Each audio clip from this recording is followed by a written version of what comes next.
La vie de ma mère, c'est simple, mais rassurez-vous, je raconterai pas ma vie. Parce que je joue sur les mots, et en jouant sur les mots, je vais m'intéresser à ceux que je rencontre. Ça sera les avis de ma mère. Ah bah ouais, mais elle est politique, mais j'étais journaliste avant, mais c'est vrai qu'on a tendance à se raconter et à se mettre trop facilement sur le divan aujourd'hui. Michael Correa.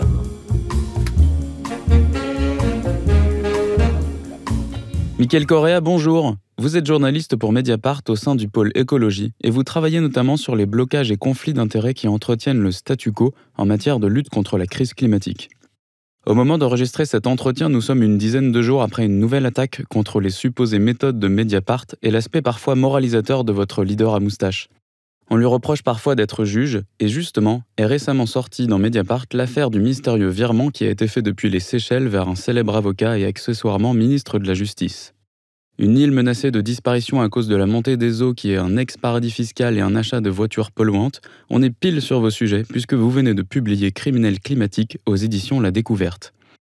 Vous avez dit sur Blast que la convergence des luttes environnementales et sociales permettait de renverser la vapeur, et si en plus du reste vous vous mettez à l'humour, vous allez vraiment être le roi du pétrole. Vous avez également publié une histoire populaire du football, alors puisqu'on est en pleine compétition Gazprom, j'attends votre pronostic sur la confrontation entre le pétrole qatari et la compagnie aérienne basée à Dubaï. Attention, notre leader à moustache à nous est plus rugby que foot, même si, comme vous, c'est un sacré défenseur du climat, alors je vous laisse lui expliquer qu'il s'agit de la confrontation entre le PSG et le Real Madrid en Ligue des Champions. Voilà, c'est la présentation habituelle de Mathieu Briard, qui a bien posé le débat d'ailleurs, puisque votre livre d'enquête, qui est une enquête formidable, qui s'appelle Criminel climatique aux éditions La Découverte, s'intéresse à 3 grandes majors pétrolières et montre d'une manière très évidente le lien entre la question climatique, la question sociale, la question des droits, la question des inégalités. Mais comme d'habitude, avant d'arriver au cœur du sujet, moi, j'aime bien savoir d'où viennent mes interlocuteurs. Alors, Mathieu a parlé de votre livre sur le football. C'est lié à vos origines sociales, à votre goût de ce sport ? Oui, bien sûr. Moi, je viens d'un milieu extrêmement modeste. Je suis fils d'immigrés ouvriers portugais. Et déjà, rien que ça pose un peu comment je peux analyser cette question-là climatique, dans le sens où, déjà, le Portugal, il ne faut pas oublier, c'est le pays qui a vécu la plus grande expérience fasciste en Europe, durant quasiment près de 50 ans. Et c'est le dernier pays qui a décolonisé aussi en Europe. On a décolonisé à partir de 1974-75. Donc déjà, cette question à l'antifascisme et la question coloniale, ils sont quand même assez présents, on va dire, dans ma façon de voir les choses. Et après, sur la question écologique, moi, j'ai toujours habité dans une ville très populaire qui est régulièrement sous le feu des médias, qui est Roubaix.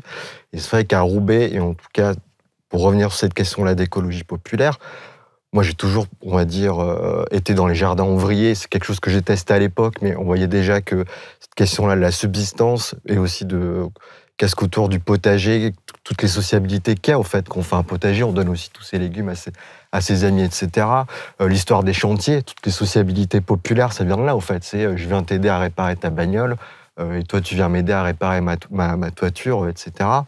Donc, toute cette écologie populaire, en fait, on la vit déjà. Il y a toujours cette espèce de fantasme de dire que les classes populaires se contrefoutent de la planète, alors que c'est pas vrai, c'est vraiment prégnant dans leur mode de vie.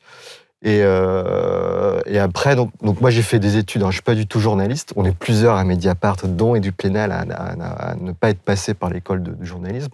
Moi je suis écologue de formation, j'ai fait même un début de thèse sur la question des écosystèmes, de comment ils pouvaient protéger la biodiversité. Et pour encore renouer avec la question climatique, j'ai eu la chance pour mon master de fin d'études et pour mon début de thèse de voyager notamment au nord du Mali. C'est une région sahélienne très, très, très fragile et dans les forêts aussi tropicales guinéennes. Et c'est vrai que quand on a vraiment les mains ou on va dire les yeux sur la biodiversité, on se rend compte déjà, et je parle de ça, c'était il y a 15 ans, 10-15 ans, que les changements climatiques, les dérèglements climatiques avaient déjà des effets dévastateurs dans ces pays du sud là, quoi. Donc vous avez été appelé à mieux connaître le monde. Est-ce que vos parents étaient engagés ? Alors pas du tout. Alors après ça, c'est très compliqué. C'est toujours, il y a aussi ce discours-là, on va dire, de l'immigration portugaise qui serait une immigration dépolitisée. Moi, je pense que c'est surtout une histoire au sein des classes populaires qui a été masquée. Ça veut dire qu'il y a toujours un grand problème de transmission pour moi des mémoires au sein des classes populaires. Et c'est quelque chose que je me suis aperçu il n'y a pas si longtemps que ça, il y a 2-3 ans, en parlant un peu par hasard avec un historien de l'immigration portugaise qui s'appelle Victor Pereira, qui m'a dit fouille quand même dans les fichiers des archives. Il y a les archives politiques de la police politique qui ont été ouvertes au Portugal. Il faut quand même pour voir si ton grand-père n'a pas été arrêté à un moment par la PIDE, la terrible police politique salazariste de l'époque. Et à ma grande surprise, c'est une histoire qui était complètement cachée dans ma famille. J'ai découvert que mon grand-père avait fait partie de la première grande grève ouvrière qui date de 1941 contre le régime salazariste, quoi. Donc, on voit encore une fois, il y a beaucoup d'auteurs qui parlent de ça. Tous les grands auteurs qui aujourd'hui essayent de mettre en fiction les classes populaires racontent cette question de la transmission des mémoires qui sont tues. Donc, j'ai pas une famille engagée, mais je m'inscris dans une lignée d'engagement politique. Et après, de toute façon, ma vie même, de ce que je vous racontais à Roubaix et de mon parcours, fait que c'est déjà un parcours en soi politique. On dit toujours que les quartiers populaires, il n'y a pas de politique, mais c'est les trajectoires de vie qui sont éminemment politiques dans ces quartiers-là. On a l'impression que vous avez gardé une forte identité portugaise. Est-ce que je me trompe ? L'identité, je ne sais pas ce que c'est à dire l'identité portugaise. Alors, on a beaucoup écrit là-dessus, mais effectivement, je pense qu'elle se marque encore, c'est ce que je disais au début, sur en tout cas la question coloniale, sur la question ouvrière, sur la question de l'antifascisme, et c'est quelque chose que j'essaie de travailler ensuite, on en parlera après durant l'entretien, je pense. C'est cette vision un peu de la question climatique, je l'aborde à travers ces différents aspects-là, quoi. J'ai vraiment cette obsession de dire le climat, c'est pas une question d'extériorité physique. C'est vraiment une question de structure sociale. Et ce que j'essaye à travers le livre, c'est de dévoiler cette structure sociale-là. Alors après, bien évidemment, encore une fois, j'ai mon regard là-dessus.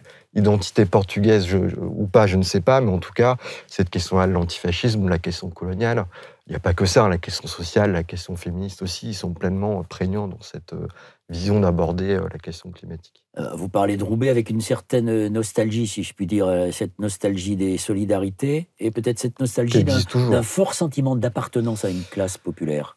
Alors, je me sens... Alors maintenant, je suis journaliste qui plus est à Mediapart, donc je pense que je suis plutôt un miraculé social, en tout cas pour les Portugais, qui sont vraiment une des communautés immigrées où il y a le moins de trajectoire sociale ascendante, contrairement à d'autres communautés. Donc, je pense pas que c'est une histoire de nostalgie ou d'espèce de mythification des classes populaires. Je sais très bien où je suis aujourd'hui, donc je pense pas que je puisse être considéré comme quelqu'un appartenant aux classes populaires vis-à-vis des revenus et de ma situation sociale. Par contre, j'essaye de toujours avoir cet ancrage-là, d'essayer de pas oublier d'où je viens. Mais les solidarités à Roubaix, elles existent toujours, elles sont de plus en plus, elles sont toujours aussi prégnante malgré tout ce qu'il y a eu le récent reportage sur M6, malgré ces fantasmes-là autour de l'islamisation, etc. Même si c'est une réalité qui peut être cloisonnée à certains quartiers, il y a quand même toutes ces solidarités qui subsistent dans cette ville-là. Enfin, c'est une question vraiment de subsistance, encore une fois. Hein. C'est une des villes les plus pauvres de France, mais on oublie aussi que c'est une des villes les plus cosmopolites. Il y a plus de 100 nationalités différentes à Roubaix. Et ce qu'on oublie encore une fois, pour renouer avec cette question-là des mastodontes industriels, c'est une ville qui a vécu pendant quasiment un siècle sous le joug d'une mono-industrie qui était l'industrie textile. Enfin, mes parents sont venus là-dedans parce que je viens d'une famille d'ouvriers textiles. Ils sont venus comme des milliers d'autres immigrés à être exploités dans cette grosse industrie-là qui, à la fin des années 90, est partie alors qu'ils savaient très bien qu'ils devaient partir et que ça se passait maintenant en Chine ou en Europe centrale et qui a laissé cette population là, aujourd'hui, mourir et sans emploi, quoi. Vous avez le sentiment que le film dont on a beaucoup parlé a apporté beaucoup préjudice à Roubaix, à ses oui, complètement. Elle s'est sentie méprisée. Elle s'est sentie méprisée. Il y a quelque chose qui est assez, qui nous exaspère énormément, c'est qu'il y a toujours un marronnier autour de Roubaix. Comme c'est la ville la plus pauvre, c'est une des villes aussi qui... c'est pas, la causalité n'est pas directe, mais en tout cas, c'est une des grandes villes de l'abstention en France. Donc, à chaque élection, on va avoir une armada de journalistes qui vient toujours pour interroger cette grande ville où, je rappelle, c'est une ville de quasiment plus de 100 000 habitants. Il n'y a que 6 000 personnes qui ont élu le maire de Roubaix, Guillaume Delbarre. Donc on a toujours ces grands clichés-là, alors que je trouve qu'il y a plein d'autres histoires à raconter, encore une fois, sur cette industrie-là qui est partie, qui a fait beaucoup de mal à cette ville-là, sur la question des friches culturelles, sur la question des mémoires ouvrières, de comment vivre dans une ville post-industrielle aussi. il y aurait plein d'autres fils à retisser. À Mediapart, c'est ce qu'on est en train de construire. On est en train de construire un autre sujet. C'est pas une réponse à ce qui s'est passé à M6, mais essayer de raconter, de faire un contre-récit aussi, de raconter, d'essayer de vraiment donner la parole, de se faire le porte-voix de ces classes-là populaires de Roubaix. Sachant qu'encore une fois, à Roubaix, il n'y a pas que des classes populaires, il y a une espèce de séparatisme des riches aussi. Il y a des grandes familles comme la famille Mullier, qui détient Auchan, Decathlon, etc., qui vit aussi sur Roubaix, quoi, qui vit sur place. On dit qu'il y a 2 Roubaix. Il y a le Roubaix des ultra-riches et le Roubaix des pauvres. Je dirais même qu'aujourd'hui, il y a un 3e Roubaix. Il y a un Roubaix qui est en train de se gentrifier. Donc, il y a aussi un Roubaix des classes moyennes qui est en train d'apparaître. C'est une ville qui est beaucoup plus complexe que laisse entendre M6. Je me souviens, quand j'étais journaliste à la télé, j'étais allé faire un reportage dans le quartier de l'Almagar. Oui. C'est d'où je viens, voilà. Qui était très en avance en termes d'innovation sociale sur le lien entre les générations. Et j'ai le souvenir d'un architecte qui a réhabilité ce qu'on appelle la condition publique. Ouais, exactement. Je trouve que Roubaix, c'est pas simplement ce qu'on en dit dans les médias de manière totalement caricaturale. L'Almagar, c'est un des premiers quartiers en France où on a mis en place ce qu'on appelle les APU, les ateliers populaires d'urbanisme. Et effectivement, c'est comment essayer de construire la ville entre experts, urbanistes, architectes et habitants. Donc, c'est un beau laboratoire, je trouve. Est-ce que vous avez le sentiment aujourd'hui d'être ce qu'on appelle un transclasse ? Oui, c'est le mot du transfuge de classe. Bon, c'est très compliqué. Je dirais que oui, je pourrais avoir cette étiquette-là de transfuge de classe. Après, c'est pas un mot qui me... À chaque fois, je dis pour provoquer que le transfuge de classe, c'est le self-made mind version de gauche, quoi. Mais un transfuge de classe, c'est plus compliqué parce que tout ce qu'a écrit notamment Didier Ribon là-dessus, avec son regard très bourdieuien et qui est très intéressant, il y a toujours cette question de la rupture. On doit faire rupture à partir d'un moment avec son milieu pour essayer de s'élever socialement. C'est beaucoup plus compliqué que ça. Moi, en tout cas, j'ai pas fait de rupture. Il y a toujours des liens qui persistent, qui sont très ambigus, qui sont difficiles. Comment essayer quand on a une éducation, quand on a une élévation sociale, en tout cas un peu plus bourgeoise, comment on continue à communiquer avec sa famille, avec ses parents. Donc, il n'y a pas une rupture. Beaucoup de gens ne font pas de rupture, mais on est plutôt dans une situation d'inconfort permanente. On va dire, on est à l'aise dans aucun des milieux, quoi. Je veux dire, je suis pas forcément toujours à l'aise dans les sphères intellectuelles et bourgeoises, pour faire simple, mais je suis pas non plus à l'aise dans les sphères les plus populaires, puisqu'on partage plus forcément la même culture. Un des points de culture, et c'est pour ça que j'ai fait ce livre-là de l'histoire populaire du football, ça reste par exemple le football, qui est quand même un beau lieu d'intersection culturelle, justement, où on peut, quelle que soit la classe d'où on vient, on peut quand même discuter, quoi. Il y a un langage commun à partir de... On le vivait, ça, à Roubaix, justement, cette intersection entre les riches, Non, en vrai, non. Non, il y a un vrai séparat. Les pauvres qui allaient au match. Non, pas du tout. En tout cas, moi, de mes expériences, non, ça restait une culture populaire par excellence, et je pense pas que les Mulliers allaient voir les matchs. Ça a toujours été cloisonné. Ça a été extrêmement cloisonné. Il y a vraiment ces quartiers-là de Roubaix, notamment autour de ce qu'on appelle le parc Parbieu, qui est vraiment un quartier extrêmement bourgeois, qui est juste accolé à Croix, qui est une des villes où il y a le plus fort taux d'imposition en France. Donc, on voit vraiment cette espèce de grand écart entre une population extrêmement précarisée et une population extrêmement riche. Encore une fois, les Mulliers, c'est une des familles les plus riches de France. Donc, c'est vraiment détenu au sein de quelques petits noms, 5-6 noms, quoi. Les Le Poutre, les Mulliers, etc. Les grandes familles. Les fameuses grandes familles. Ouais. La vie de ma mère, c'est une série de podcasts consacrés à l'écologie et plus exactement à la pensée des écologistes. Nous les faisons, ces podcasts, avec des philosophes, des experts, des sociologues, des activistes qui nous apportent leur point de vue sur la société, leur point de vue sur le monde et qui nous aident à mieux le comprendre et à mieux préparer l'avenir. Ma vocation, celle de ma génération d'écologistes, c'est la transmission.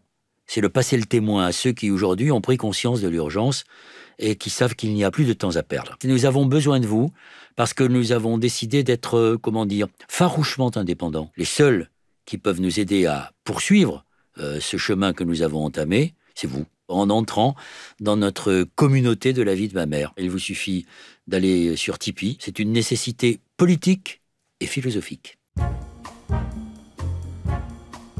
Dernière question sur ce sujet. Est-ce que vous avez toujours des copains qui sont restés à Roubaix et qui, eux, sont restés encapsulés, si je puis dire, encastrés dans leur Oui, bien classe. sûr. Il y a toujours des gens de la famille ou quelques amis qui sont là-bas. Alors après, c'est ça qui est compliqué sur les trajectoires sociales, c'est que c'est beaucoup plus complexe que ça. On est plus dans des gens qui arrivent quand même à évoluer ou qui font aussi leur petit business, quand on est plus dans quelque chose de cet ordre-là. Mais oui, c'est qu'on parlait de transfuge de classe tout à l'heure, c'est là qu'on voit que les liens restent, mais c'est quand même toujours compliqué de communiquer. Il y a pas toujours forcément des terrains d'entente, ou en tout cas, on ne vit pas le même attachement au quartier, à la famille, il n'est pas le même, quoi. Moi, j'ai un attachement beaucoup moindre. Si j'étais Bourdieu dirait oui, ça c'est un vrai marqueur culturel d'être moins attaché à la famille, à son quartier. C'est vrai que je l'ai beaucoup moins que des gens qui sont restés là, où c'est clair que la plupart de leur sociabilité, de leur week-end, ils vont être passés en famille, par exemple, ou dans la ville, quoi. Alors, c'est avec tout ce bagage-là, qui est un bagage très important, qui n'est pas un fardeau, non, pas du tout, que vous avez abordé la question de l'écologie, et en liant toujours la question de l'écologie à la question de la condition sociale. Exactement. Comment vous êtes arrivé à ça ? Ça, c'est toujours mon point de vue. Enfin, je pense qu'il y a quand même un chiffre phare, qui est ce fameux chiffre qu'on ressort tout le temps, qui est celui d'Oxfam, des 1% les plus riches, qui émettent 8 fois plus de CO2 que la moitié la plus pauvre des Français. C'est quand même un chiffre qui veut tout dire. Alors après, effectivement, comment allier la question sociale et la question de l'écologie ? Moi, une de mes portes d'entrée, ça a été, encore une fois, on revient à ce que je disais tout à l'heure, ça a été à travers la question de l'industrie et des ouvriers, tout simplement. On oublie tout simple. Enfin, il y a quelque chose de très simple. Et ça, j'en avais parlé avec notamment les grévistes de la raffinerie de Grand-Puy, qui appartient à Total, qui est en Seine-et-Marne, qui me disaient tout simplement, il y a quelque chose qu'on oublie, c'est que c'est nous les travailleurs, on est en première ligne de cette industrie fossile. Ils ne se lèvent pas le matin en disant, c'est génial, je vais faire des cochonneries en bossant pour Total. Le premier réflexe, c'est d'abord, je vais bosser là-bas parce que je dois remplir le frigo. Et pour revenir sur cet ancrage-là des classes populaires dans le lieu dans lequel ils vivent, ces ouvriers-là, ils disent aussi, nous, nos week-ends, nos jours de congé, on les passe autour de la raffinerie, au fait. On les passe à se balader en forêt, dans les champs, et on voit très bien que c'est quelque chose qui pollue. Donc, on voit déjà là, à travers ça, qu'il y a une porte d'entrée qui est déjà extraordinaire pour tisser ce lien-là entre ce lien à chaque fois sur lequel on accuse les écologistes de, vous ne prenez pas assez à bras le corps la question sociale. Alors, je trouve que c'est un des creusets les plus importants. Il y a la question aussi de la réduction du temps de travail. Il y a la grande revendication de la CGT ou de pas mal de syndicalistes qui est de passer la semaine à 32 heures. On est en train de voir de plus en plus à travers des études que c'était notamment fait au Royaume-Uni, que quand on passe à la semaine de 4 jours, c'est comme si on enlevait tout le parc automobile privé du Royaume-Uni. Donc, c'est travailler moins pour vivre mieux, mais aussi pour polluer moins. Donc, on voit comme ça qu'il y a des points de jonction qui sont de plus en plus intéressants entre écologie et question du travail, quoi. Justement, sur cette question de la réduction du temps de travail, les écologistes, avant même la CGT, ont proposé la réduction du temps de travail à travers un slogan qui a peut-être été une erreur sémantique, qui n'a pas été comprise à l'époque. C'était « travailler moins pour travailler tous ». Oui, il y a cette question-là, encore une fois, du partage du temps de travail, qui est une grande question extraordinaire. Mais cette semaine de 4 jours, il y a des tests aujourd'hui en Espagne. On est en train de voir que c'est quelque chose qui, effectivement, qui a un grand bénéfice pour tous. Mais oui, il faut partager le travail aussi. On a de moins en moins de travail. Et puis, il y a aussi, encore une fois, ça c'est une question qui est de plus en plus difficile pour moi, qui est assez contradictoire, mais qui est de plus en plus difficile à faire entendre, et encore plus avec la campagne présidentielle d'aujourd'hui, c'est tout simplement la question de la sobriété. On devra forcément réduire notre appareil productif, ou en tout cas le reconvertir, et en tout cas produire moins d'électricité ou moins d'énergie. Donc forcément, sur la question du travail, il y a quelque chose qui va complètement se reconfigurer. Donc la question du partage, elle doit forcément être mise... Enfin, du partage et de la réduction du temps de travail, elle doit forcément être mise sur le... Comment expliquez-vous que les écologistes qui travaillent sur ces sujets depuis longtemps, Illich, Gors et quelques autres avant, ne parviennent pas à introduire dans le débat public ces questions qui sont bien plus importantes que l'identité, l'immigration ou la sécurité? Est-ce lié pour vous à la simplification du débat public, à l'idée d'un monde qui serait uniquement binaire, avec les bons et les mauvais d'un côté? On le voit effectivement, c'est ce qu'on essaye de démontrer à Mediapart aussi, c'est comment on a vu qu'il y a une concentration des médias en cours, avec notamment les grands noms les plus connus, c'est Bolloré et Arnaud, où on voit vraiment que derrière cette concentration des médias, il y a une volonté de servir de tremplin. Alors c'est notamment pour Bolloré, à des personnages comme Éric Zemmour. Et effectivement, ça facilite pas du tout à mettre le débat, à déployer le débat, notamment sur la question énergétique ou sur la question climatique dans l'espace public. Après, effectivement, je pense que depuis une trentaine d'années, on va dire depuis le tournant néolibéral du début des années 80, cette question-là, la sobriété ou la contrainte est complètement taboue. Enfin, toute la question climatique, c'est quand même la question de la contrainte. Il faut qu'on ait un grand débat public pour dire, au lieu que la contrainte nous soit posée par des questions, encore une fois, à la fois sociales ou par des questions physiques, quand on va arriver à 1,5, 2 degrés, on n'aura plus trop le choix de s'imposer des contraintes. Moi, je préférais qu'on ait un débat pour qu'en amont, on se dise démocratiquement, on débatte collectivement de quelles sont les contraintes qu'on va imposer. Est-ce qu'on va, par exemple, imposer des contraintes aux multinationales en termes d'émissions de CO2 ? Est-ce qu'on va imposer les plus riches qui sont les plus pollueurs en mettant, par exemple, en place un ISF climatique ? C'est ça les questions de la contrainte. Et la question de la sobriété, c'est encore complètement tabou. On l'a vu encore une fois avec les annonces de Belfort d'Emmanuel Macron sur l'annonce de 6 nouveaux EPR et de 8 autres EPR à l'étude. Le postulat de base, c'est de dire que d'ici 2050, on devra augmenter de 60% notre consommation d'électricité. C'est de la folie, ça. Qui est une folie totale. Le premier débat qu'on devrait avoir, c'est combien d'électricité on va consommer. Est-ce qu'il faut qu'on continue cette expansion d'électricité ? Est-ce que décarboner, ça veut forcément dire plus d'électricité ? C'est un vrai débat qui n'a pas lieu aujourd'hui en France. Et c'est une des grandes questions, pour moi, qui est importante au niveau de la question nucléaire, au-delà des questions purement techniques. C'est vraiment la question du débat démocratique. Pourquoi c'est le choix du prince ? Pourquoi c'est Macron qui décide tout seul de relancer le nucléaire ? Alors qu'on a énormément d'outils en main. Il y a tous les outils de diagnostic et de prospective qui ont été mis en place par RTE, qui est le gestionnaire de réseau électrique en France. Ouais. Il y a l'ADEME, quand même, qui est l'agence de la transition écologique, une agence d'État. Il y a d'autres associations comme Negawatt qui font un super travail aussi. Et le pire, c'est que quand on parle à travers les réseaux sociaux, quand on parle lors des débats, les gens sont passionnés de ça, au fait. Les gens sont passionnés de la question énergétique. Les Français adorent ça. Sauf qu'ils n'ont pas le droit d'en parler. Sauf qu'ils n'ont pas le droit d'en parler. Dans leurs institutions représentatives. Il y a quelques mois, il y a Chantal Joanneau qui dirige quand même la CNDP, la Commission nationale du débat public, qui a quand même alerté pour dire à partir d'un moment, il faut qu'on ait un vrai débat énergétique là-dessus en France. Donc c'est terrible que durant une campagne présidentielle, on soit complètement obsédé par des délires identitaires comme la question du wokisme qui est basé sur aucune réalité sociologique. Sur la question du grand remplacement aussi, Valérie Pécresse a même encore, lors de son premier congrès, employé cette expression. Mais à côté de ça, on ne va pas parler de ces questions-là qui sont quand même essentielles et qui verrouillent notre avenir pendant plusieurs dizaines d'années, qui sont liées à la question européenne aussi. Donc, il y a un vrai problème, effectivement, dans le débat public sur ces questions-là. Et pourtant, chaque fois que les écologistes disent « on ne pourra pas... on ira dans le mur si on n'accompagne pas les innovations éventuelles de la sobriété. On nous dit qu'on veut une société de contrition et de contrainte. Oui, c'est ça qui est difficile. Après, le mouvement écologiste, en tout cas sous sa forme partidaire, il est quand même relativement récent. Il a 30, 40 ans. La pensée écologiste, en tout cas, elle remonte à très loin, on va dire plutôt fin 19e, et dans le débat public, elle commence à émerger à partir des années, on va dire, 50, 60, 70, pour faire simple, début 70. Il n'y a pas la même épaisseur déjà que le mouvement ouvrier qui date déjà du milieu du 19e siècle. Après, ce n'est pas une excuse, je ne veux pas sortir une excuse historique.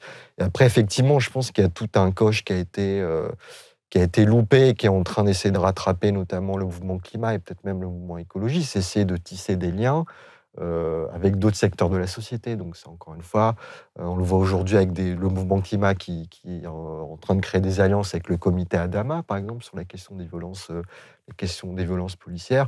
Des gens qui essayent, notamment à Bagnolet, je pense avec Vert Dragon et la Maison de l'écologie populaire, à essayer de se réintégrer dans les quartiers populaires. Ou les discussions, les liens entre Greenpeace et la CGT, les discussions. Effectivement, oui, avec ce qui s'est passé à Grand-Puy ou ce que essaye de faire sur cette fameuse usine de recyclage, qui fait du papier recyclé, où on voit qu'il y a une union vraiment sur le terrain. Moi, j'appelle ça de l'écologie, les mains dans le cambouis. C'est ça qui est vraiment intéressant. Mais ça, je pense, c'est quelque chose que je dis aussi dès l'introduction dans le livre. C'est vrai qu'on s'est fait on a été assez empêtré ou englué, en tout cas, dans un récit dominant qui a déjà maintenant quasiment une trentaine d'années sur la question de la responsabilité individuelle.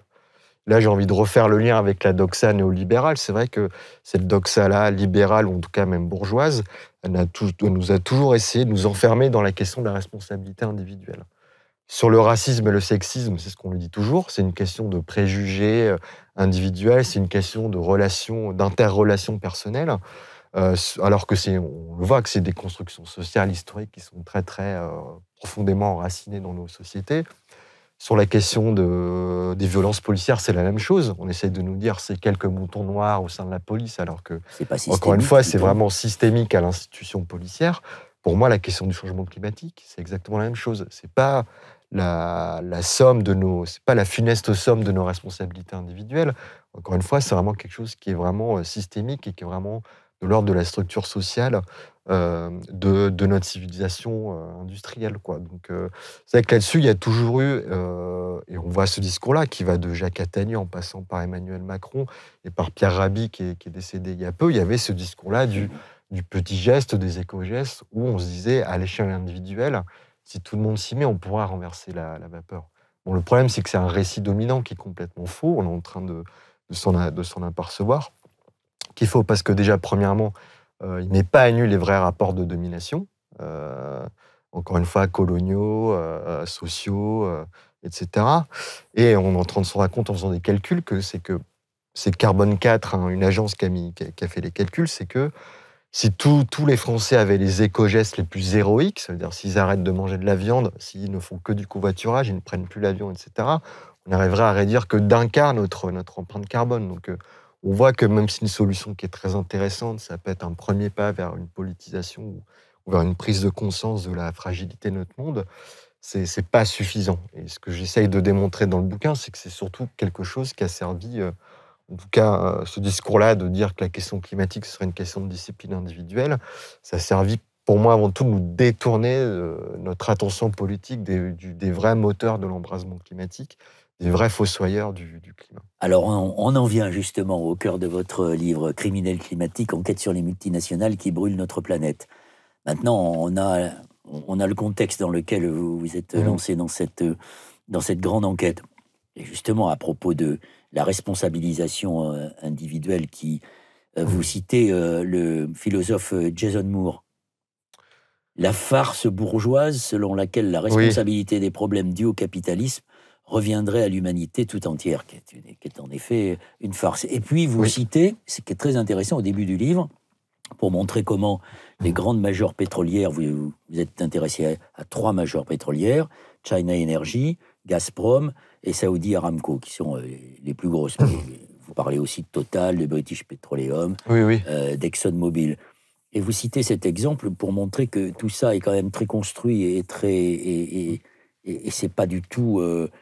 à l'insu de leur plein gré, comment des grandes entreprises pétrolières, comme BP, ont par exemple sollicité des grandes entreprises de communication comme Ogilvy pour inventer l'empreinte écologique. Dès les années 2000, effectivement, le concept d'empreinte carbone, il va vraiment être mis en place par BP. En tout cas, BP va ouvertement marteler ça dans sa communication en disant, et c'est encore une fois ce même discours, d'essayer de détourner l'attention en disant la responsabilité... climatique, elle n'est pas due aux entreprises, mais bien aux consommateurs. C'est vous, en tant que consommateur, vous devez faire attention à ce que vous consommez, etc. Mais déjà, ce qu'on se rend compte, et de toute façon, c'est le point de départ du livre, c'est qu'on commence à l'apercevoir depuis 2007. C'est un petit institut un peu alternatif américain qui va commencer à se pencher là-dessus, avec une ONG anglaise qui fait plutôt de l'accompagnement aux entreprises pour leur transition écologique. En 2017, ils vont faire les calculs à partir des émissions des entreprises. C'est vrai qu'ils vont s'apercevoir qu'il y a 100 multinationales dans le monde qui émettent 71% des gaz à effet de serre depuis 1988, qui n'est pas une date qui a été prise au hasard. Hein. 88, c'est la date de création du GIEC. Et c'est vrai que quand on voit ce listing-là, enfin, en tout cas, moi, j'ai eu ce réflexe journalistique-là de me dire qui sont ces entreprises. Et je me dis, je vais voir des entreprises qu'on connaît tous comme Total, Shell, Exxon, Chevron, etc. C'est vrai que ma grande surprise, les trois entreprises, les trois premières, c'est des entreprises que je ne connaissais pas. Donc, il y avait Saudi Aramco, le géant pétrolier, China Energy, qui est quelque chose de complètement opaque, qui est le géant du charbon chinois, et Gazprom, et merci le football, hein, comme quoi le football, ça sert aussi, qui est le géant gazier du russe. Les footballeurs ou les amateurs de football le connaissent, puisque depuis quelques années, c'est un grand sponsor de pas mal de compétitions de football, quoi. Et c'est vrai qu'à partir de là, quand on met ce récit dominant depuis 30 ans de l'empreinte carbone, de la responsabilité des consommateurs, et comme vous le dites très bien, encore une fois, je le dis dans le bouquin, c'est quand même un discours qui est martelé depuis 2000, notamment l'initiative de BP, mais qui existe toujours. Hein. Il suffit de voir les publicités aujourd'hui des grands... De gens comme Total, etc. On est toujours encore en grande partie, mais pas que, c'est un discours qui évolue, mais encore sur cette responsabilité des consommateurs. Voilà, on voit qu'il y a, en fait, il y a une très grande entreprise de détournement de l'attention, effectivement. Ce qui est terrible, c'est que ça se retranscrit aussi dans nos lois à l'échelle étatique. Ça veut dire que l'an dernier, de mars à avril 2021, il y avait... la loi climat qui est passée, la loi climat et résilience. Nous reviendrons sur ce mot résilience, il est aussi important. On pourra y revenir aussi. On y reviendra. Mais c'est ce qui est assez. Pour moi, c'est un scandale. Quand j'ai fait le papier à Mediapart, pour moi, c'est un scandale. Mais on en a très peu parlé, à part dans les sphères écologistes. Ça veut dire qu'il y a quand même une centaine de députés, dont plusieurs dizaines de députés LREM, qui avaient mis à la table des discussions à l'Assemblée nationale la question de limiter les émissions de CO2 des grandes multinationales françaises. De leur dire, on va vous donner des quotas, si vous dépassez ces quotas, il y aura des astreintes financières, quoi. Le sujet n'a même pas été débattu en Assemblée, il a été censuré. C'est-à-dire que le président de l'Assemblée nationale a dit que c'était un sujet qui n'avait rien à voir avec la loi climat. Il n'arrivait pas à accorder ça à un article de loi de la loi climat. Du coup, ça a été complètement mis sur le tapis. Donc, c'est une question qui n'existe même pas politiquement. C'est ça qui est assez dingue, tellement ce risque. Parce que ces lobbies sont très puissants. Alors, ces lobbies, effectivement, ils sont très puissants. Je pense, juste pour vous donner un fait très, très simple, on l'a vu à la COP26 de Glasgow, tout simplement. J'avais été pour couvrir, pour Mediapart, ces 2 semaines de négociations. Au bout d'une semaine, donc on est en plein milieu des négos, en fait, on s'est aperçu qu'il y avait plus de 500 lobbyistes des énergies fossiles qui étaient présents dans les couloirs de la COP. Alors, 500 lobbyistes, c'est plus que, de mémoire, la délégation des 6 pays qui sont en première ligne du front de la catastrophe climatique. C'était la plus grosse délégation, en fait, qui était présente. La plus grosse délégation, c'était la Russie et le Brésil, c'était un peu plus de 400. Donc on voit que même dans ces instances-là, ils sont toujours présents. Et j'ai eu accès au listing et on voit ces gens-là. On voit des gens de Saudi Aramco, on voit les gens de Gazprom, on voit qu'il y avait 3-4 personnes de Total. On voit que le lobby nucléaire était là aussi. Ça, c'était un autre article que j'avais fait aussi à part entière. Le lobby nucléaire est extrêmement présent à Glasgow. Donc oui, c'est des forces qui sont en présence et il y a un rapport de force assez dingue à mettre, qui est mis en place par ces industriels-là. Alors justement, illustrons ces rapports de force à travers les 3 majors que vous avez choisis. Gazprom, donnez-nous 1 ou 2 exemples emblématiques de ce qu'ils tiennent un double discours, évidemment, et qu'ils font tout pour continuer l'exploitation de ressources fossiles. Alors effectivement, Gazprom, donc c'est une des 3 multinationales les plus émettrices de gaz à effet de serre au monde actuellement. Hein. C'est une boîte qui appartient au clan Poutine depuis 2005. Le clan ce qu'on appelle, en Russie, on appelle ça le clan des Pétersbourgeois, qui était, pour faire très simple, les journalistes d'investigation en Russie, dès la fin des années 90, ont identifié en tout cas cette bande-là de Poutine et de ses amis, donc qui sont maintenant à la direction de Gazprom comme une petite mafia, enfin comme un crime organisé, au fait. C'est vraiment un petit, à laquelle sont associés quand même quelques Européens comme Schröder ou Fillon. Aussi exactement. Oui, Fillon depuis pas très longtemps. Mais effectivement, donc Gazprom, on sait très peu. Il y a cette dimension aussi très importante dans les énergies fossiles, c'est qu'on est complètement accro. Il y a vraiment cette question-là comme une drogue, et c'est vrai qu'on est encore maintenu sous perfusion de gaz fossile. Gazprom fournit plus de 40% du gaz dans l'Union européenne. Hein. C'est assez fascinant. Depuis 1975, en France, il y a un contrat qui court encore aujourd'hui jusqu'à 2030, qui va être renouvelé, ça j'en suis sûr, entre Gazprom et Engie, donc ex-GDF, qui fournit jusqu'à un quart du gaz de Engie, provient de Russie, de Gazprom, qui leur fournit directement. C'est pour dire que déjà, rien qu'en France, on est profondément enraciné, il y a des liens déjà très historiques. Alors, une des grandes stratégies de Gazprom, il y en a plein d'autres, mais je pense une des plus effarantes aujourd'hui, c'est que, encore une fois, avec l'aval et avec la complicité de l'État russe et du Kremlin, ils sont en train d'ouvrir un nouveau front d'exploitation fossile au-delà du cercle polaire. Alors, je rappelle quand même que depuis le début des années 2000, et c'est depuis 2015 qu'on sait vraiment que, en tout cas pour ce qui est l'ordre, on va dire, du gaz, du pétrole, en tout cas des énergies fossiles, il faut laisser à peu près 80% de tout ça sous le sol pour maintenir notre trajectoire. C'est dit l'Agence internationale de l'énergie. 1,5 degré. Et effectivement, en mai dernier, l'Agence internationale de l'énergie, qui est vraiment loin d'être un repère d'écologistes, a dit en mai dernier, pour qu'on arrive à atteindre la neutralité carbone d'ici 2050, il faut que dès aujourd'hui, maintenant, on arrête tout projet d'extension en pétrole, gaz ou charbon. Quoi. Donc, malgré ça, et Gazprom le sait sciemment, il y a un cynisme terrible de la part de ces multinationales. Donc, en train d'ouvrir un nouveau front d'exploitation en Arctique, à la fois sur la péninsule de Yamal, qui est une énorme péninsule où vit notamment beaucoup de peuples autochtones, notamment les fameux Nénètes. Je vous interromps un instant, parce que Yamal, dans la langue vernaculaire, ça veut dire la fin du monde. C'est la fin du monde, oui, c'est ça. C'est ça qui est assez terrible. Donc effectivement, ils sont en train d'aujourd'hui d'ouvrir des champs gaziers.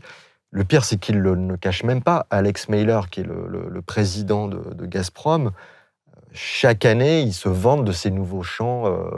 Un des derniers discours qu'il a dit sur un des champs de gaz qu'ils ont ouvert à Yamal, c'est on va pouvoir encore vendre du gaz jusqu'en 2100, 2135. Donc, et Total est associé à ce projet. C'est complètement terrible. Alors, Total est aussi là-bas. Ils ont un projet qui s'appelle Arctic LNG 2. Ils ont une zone d'exploitation gigantesque qui est aussi grande qu'un département comme le Vaucluse. Eux, ils ont pour projet d'exploiter du gaz, l'équivalent de ce que consomme la France pendant 27 ans en termes de volume de gaz, ce qu'ils veulent extraire de là-bas. Ce qui est assez terrible, c'est que donc on a encore à peu près un quart des réserves de pétrole et de gaz qui sont non découvertes dans le monde, qui se situent au pôle Nord, quoi. Et ce qui est terrible, c'est qu'avec le changement climatique, on a la fonte des glaces. C'est un changement climatique que participe à accroître Gazprom, et donc ils ont de plus en plus facilement accès à ces réserves-là, quoi. Donc on a un cercle vicieux complètement funeste et mortifère qui est mis en place là-bas. Une des choses les plus terribles pour moi, c'est notamment ce qu'on appelle le pergasol, le permafrost, cette couche de glace gelée. Le pergélisol, oui. Le pergélisol, effectivement. Comme ça se décongèle avec le changement climatique, ça commence à libérer des quantités de méthane gigantesques. Et le méthane, on est en train de s'apercevoir que c'est un peu un des angles morts de la crise climatique. On s'aperçoit que sur 20 ans, c'est 85 fois plus puissant que le CO2, donc ça libère des quantités énormes de méthane. Ça libère aussi certaines vieilles bactéries. Alors on est dans un contexte de pandémie. Ça libère de l'anthrax, par exemple. Donc les Nénètes ont dû abattre plus de 100 000 rennes pour éviter qu'il y ait une contagion de l'anthrax sur leur élevage. Il y a un gamin de 12 ans qui est mort de l'anthrax à cause de ces effets-là. Et pour terminer sur la complicité de l'État avec Gazprom, en 2012-2013, Gazprom est en train d'installer une plateforme pétrolière dans les eaux arctiques. C'est la première fois que ça arrive, qu'on fait ça. C'est une zone de biodiversité incroyable. C'est un vrai sanctuaire qui devait être extrêmement fragile. Ils sont en train de mettre en place une plateforme pétrolière là-bas. Greenpeace va essayer d'interpeller l'opinion internationale. Avec l'Arctic Sunrise. Avec l'Arctic Sunrise, en envoyant un bateau. Qu'est-ce qui se passe ? Poutine va envoyer le FSB, qui sont quand même les terribles services secrets, pour arraisonner le bateau. C'est quelque chose qui est très violent. On va retirer les militants, on va les envoyer quand même en geôle pendant plusieurs semaines. C'est une histoire qui va durer plusieurs mois, le temps qu'on va libérer ces militants écologistes. Le boss de Greenpeace va dire à l'époque, c'est une des plus grosses violences qu'on a jamais eues depuis le Rainbow Warrior dans les années 80. Voilà, on voit quand même Poutine qui est prêt à appeler ses services secrets pour essayer de taire une action de Greenpeace sur un projet de production fossile en Arctique. Le pire, c'est que quelques mois à peine, Alexei Miller s'est vanté que grâce à cette nouvelle plateforme pétrolière qui venait d'être ouverte, le bénéfice de Gazprom avait explosé. Il venait de faire des bénéfices historiques records. 123%, je crois, vous le citez. Mais derrière Gazprom, pour finir avec Gazprom, il y a une actualité, c'est la menace russe sur l'Ukraine, parce que derrière tout ça, il y a le projet de Nord Stream 2, auquel ont adhéré les Allemands et qui ont beaucoup de difficultés aujourd'hui à s'opposer à Poutine. Alors effectivement, il y a tout un contexte géopolitique qui est derrière qui est assez intéressant. Voilà, on parle climat, mais du coup on parle par rebond, on parle énergie, et par rebond, on parle géopolitique. Effectivement, il y a un corridor. Je vous disais que l'Union européenne, que Gazprom fournit 40% du gaz consommé en Union européenne, et pour ça, en fait, on a fait des tuyaux, On a fait des corridors énergétiques qui permettent de relier directement la Russie à l'Allemagne. C'était pour la Russie. Le but, c'était d'éviter de passer par l'Ukraine. Il y a des réseaux de pipeline très vieux, de gazoducs très vieux qui passent par l'Ukraine. C'est une manne financière importante pour l'Ukraine, qui fait payer à la Russie et à Gazprom des droits de passage. Mais à cause des velléités, on va dire, d'indépendance de l'Ukraine vis-à-vis de la Russie, Gazprom a décidé on va contourner cette route-là. Donc effectivement, il y a eu un premier gros gazoduc qui s'appelle Nord Stream, qui a été mis en place au milieu des années 2010. Ils ont quand même joué une belle carte à l'époque, c'est Gerhard Schröder, qui de 98 à 2015-2016, si je ne me trompe pas, est chancelier d'Allemagne. Il va militer fortement pour mettre en place ce corridor énergétique-là. Juste après sa défaite aux élections législatives, en 2005, effectivement, c'est 98 à 2005. Donc juste après sa défaite-là, il est président du comité de surveillance de Nord Stream. Il l'est toujours, il gagne 250 000 € par an avec ce poste-là. Sur Nord Stream 2, ils ont décidé de doubler ce corridor énergétique-là. Effectivement, on voit qu'aujourd'hui, c'est dans les négociations et c'est au pot des sanctions qu'il y a du côté états-unien pour essayer de sanctionner la Russie. Alors la Russie a un instrument géopolitique terrible dans ses mains. Elle peut dire, vous m'embêtez, moi je vous coupe les robinets de Nord Stream 1 et Nord Stream 2, vous n'avez plus de gaz. Dans le contexte de montée énergétique, de la montée des prix de l'énergie, aujourd'hui c'est une bombe. Aujourd'hui, les gouvernements ne peuvent que s'aplatir par rapport à ça. Sur Arctic LNG 2, on a la même chose. Il y a eu des papiers on a montré depuis quelques jours que le projet Arctic LNG 2 de Total, donc en Arctique, c'était les Américains voulaient stopper ce projet-là. C'était très compliqué côté français, côté Macron, de dire non, on a trop d'intérêt avec Total.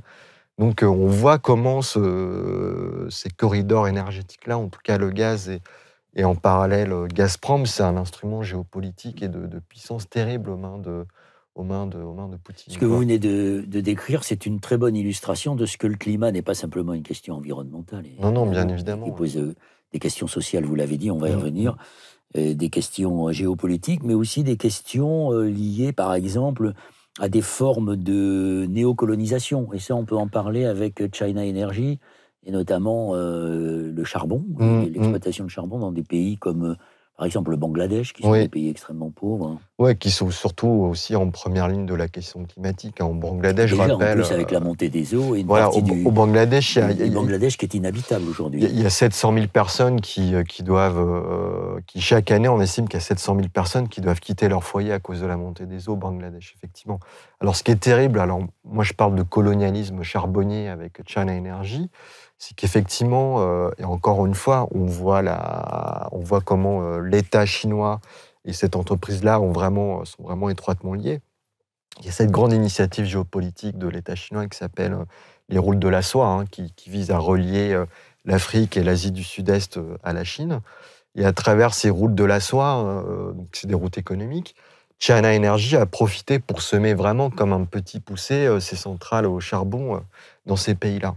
Alors, quand on voit, pour donner un exemple avec le Bangladesh ou le Kenya aussi, donc on voit que ces centrales au charbon-là que met en place China Energy, Effectivement, c'est des centrales low cost, comme le droit à l'environnement est quasiment inexistant dans ces pays-là. On voit que c'est des centrales au charbon extrêmement polluantes qui sont mises en place.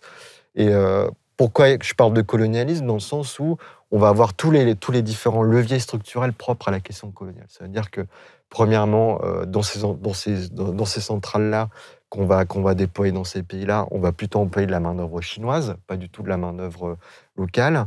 Il y a toute une question de la dette aussi qui est mise en place. Ça, c'est un des vrais pièges, c'est un piège colonial extrêmement connu. C'est-à-dire que pour un pays comme le Kenya ou l'Indonésie ou le Bangladesh, à cause de ces centrales-là, entre autres, aujourd'hui, il y a plus de 70% de la dette qui appartient à la Chine. Hein. En gros, la Chine dit, on vient chez vous, on vous fait une petite centrale au charbon gratuite, comme ça vous allez avoir de l'électricité et vous allez nous rembourser plus tard. C'est comme ça qu'on arrive à maintenir ces pays-là. Et puis il y a bien évidemment la question de la répression policière. Au Bangladesh, sur ces centrales au charbon, pas mal de villageois se sont soulevés dans le sens où, encore une fois, on n'allait pas embaucher de la main-d'œuvre locale. Il y a eu une répression terrible, il y a eu plusieurs morts, notamment en 2016. Au Kenya, il y a eu exactement la même chose pour des centrales au charbon de China Energy. Human Rights Watch avait beaucoup alerté à l'époque sur la mise en prison de pas mal d'opposants. Le pire dans tout ça, c'est qu'on peut se dire, allez, à la rigueur, c'est des pays qui sont en plein développement, qui ont besoin d'électricité, et ça peut participer au développement économique ou sortir de la misère certaines classes, des classes les plus populaires. Le pire, c'est qu'on est en train de s'apercevoir qu'il n'y a même pas le réseau électrique pour fournir ces gens-là. Ça veut dire qu'il n'y a même pas 40% de l'électricité qui est produite par les centrales au charbon de China Energy au Bangladesh qui arrive aux habitants, en fait. Comme il n'y a pas le fil qui relie la centrale au charbon aux maisons, c'est une électricité qui est produite au charbon, donc extrêmement climaticide, qui ne sert à rien, qui part dans le vent, puisqu'elle n'alimente pas ces foyers-là, quoi. Alors, à ce sujet, puisque vous parlez de colonialisme fossile, on va faire un petit détour par Total. Oui. Parce que Total est présent dans le canal du Mozambique, exactement, mais aussi en Ouganda et en Tanzanie. Et donc, là, c'est le conflit entre l'usage des terres et le pipeline qui doit faire 1500 km, alors oui, on a un pipeline qui va concurrencer l'économie locale. Alors c'est ça qui est terrible, qui va la détruire. Donc on est en 2022 et c'est pour moi vraiment la question on voit comment Total Énergie s'inscrit encore pleinement dans les vieilles logiques coloniales françaises. On appelle ça aujourd'hui la France-Afrique, mais on est toujours pleinement là-dedans. Pour eux, ils ne se posent même pas la question de se dire c'est normal pour eux d'aller exploiter du pétrole encore dans les pays africains. C'est encore une part énorme de son chiffre d'affaires, les territoires africains. Effectivement, ce qui se passe en Ouganda et en Tanzanie, je pense que c'est un beau symbole de ce qui peut se faire de pire. Donc, il y a quand même plus de 400 puits de pétrole qui vont être forés dans cette région-là d'Ouganda et des Tanzanie. C'est une région, encore une fois, qui est un vrai sanctuaire de biodiversité. C'est la région des Grands Lacs. On va quand même construire un pipeline de plus de 1500 km de long qui va être chauffé en permanence pour que le pétrole qui circule dedans reste liquéfié. Dans cette affaire, c'est pas un régime autoritaire qui est complice de Total.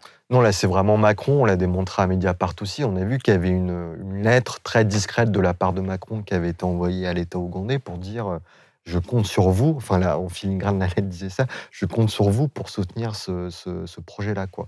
Mais bon, c'est pas qu'en Ouganda, effectivement, il y a aussi au Mozambique. Je pense qu'une des choses qui raconte le mieux dans le monde dans lequel on vit et qui va venir, c'est les projets de compensation carbone de Total. C'est-à-dire que c'est un des nouveaux discours qu'a Total, c'est de dire OK, on pollue, mais on va compenser, on va capturer le carbone qu'on fait après. Prenez l'exemple du Congo. Et alors effectivement, alors ça date, ils ont lancé ça en novembre dernier, ils ont commencé à planter des arbres en République du Congo. Et là, c'est terrible, encore une fois, c'est un colonialisme vert, j'ai envie de dire. Ça veut dire qu'il y a un espace de plus de 40 000 hectares sur les plateaux du Batéké, en République du Congo, où on va planter 40 millions d'acacias pour dire, regardez, en fait, ces arbres-là vont servir à absorber le carbone que nous, on émet. C'est une solution complètement absurde. Un arbre, c'est à peu près 20, 30, 40 ans de croissance. L'urgence climatique, c'est maintenant. On est déjà aujourd'hui dans la catastrophe climatique. L'horizon, c'est 2030, c'est d'ici 8 ans. On ne va pas commencer à essayer de tabler sur des arbres d'ici 40 ans pour absorber, et quand on fait les calculs en plus, c'est vraiment une micro partie ridicule, c'est de l'ordre de 1% de ce que va émettre Total dans l'atmosphère, quoi. Donc ce qui est terrible, c'est qu'encore une fois, on va exproprier des milliers d'habitants, des milliers de paysans pour un projet de communication Total, quoi. Moi, je trouve ça complètement effroyable. Et encore une fois, on ne fait pas ça en France, on va faire ça en Afrique. Il y a vraiment, encore une fois, ce logiciel colonial qui est derrière ces dirigeants de Total, qui est assez effarant. Alors, vous parlez justement dans votre livre de la compensation carbone, et vous le qualifiez de farce. Oui, c'est une grosse farce. Il suffit de sortir la calculette pour faire les calculs, et puis on voit qu'au fait, c'est ridicule. Bon, il y a les arbres, ça, je voulais un peu expliquer. Saudi Aramco, donc encore une fois, qui est le plus grand criminel, qui est le plus grand. Oui, c'est la troisième boîte, on n'en a pas encore parlé, mais qui est quand même le plus grand criminel climatique de l'histoire. Quand on fait les calculs depuis 1965, 65, c'est pas une date qui est prise au hasard, hein. C'est quand il y a le premier rapport qui est sur le bureau de la Maison-Blanche, qui indique clairement que les activités industrielles à l'époque participent au changement climatique et qu'il va se passer quelque chose. Même quand on remonte à 65, on fait les calculs, c'est Saudi Aramco qui est en tête. À elle seule, elle émet 4,5 fois plus de gaz à effet de serre que l'ensemble des Français. Une entreprise elle seule. Et encore petite parenthèse pour essayer d'avoir un ordre d'idée, les 3 multinationales sur lesquelles j'enquête dans le livre, si à elles seules, elles incarnaient une nation, ce serait le 3e pays le plus émetteur au monde, après la Chine et les États-Unis. Donc, pour en revenir à la compensation de carbone, Saudi Aramco adore planter des arbres. Ils assurent déjà avoir planté plus de 5 millions de palétuviers dans des mangroves en Arabie Saoudite. Donc, il se trouve que j'ai fait des études en écologie et que j'ai eu quelques compétences en botanique. Un palétuvier, ça dure à peu près 60 ans. Quand on fait le calcul, en gros, sur les 60 ans de durée de vie de ces 5 millions de palétuviers qu'a planté Aramco, ça va réussir à absorber 0,08% de ce qu'émet Aramco en une seule année. Donc, c'est pour dire l'absurdité de ce type de projet-là. Et donc, ces multinationales, comme vous l'expliquez, ces criminels climatiques, ils s'en prennent d'abord, disons que leurs principales victimes, ce sont les habitants de la planète les plus vulnérables. Oui, on l'oublie souvent, mais c'est vrai que c'est quelque chose que je pense que le mouvement écologiste doit marteler sans cesse. C'est que effectivement, c'est les populations les plus précaires qui sont en première ligne de cette question-là. Alors, on a plein de chiffres. En France, c'est un peu compliqué puisqu'on n'a pas de statistiques ethno-raciales.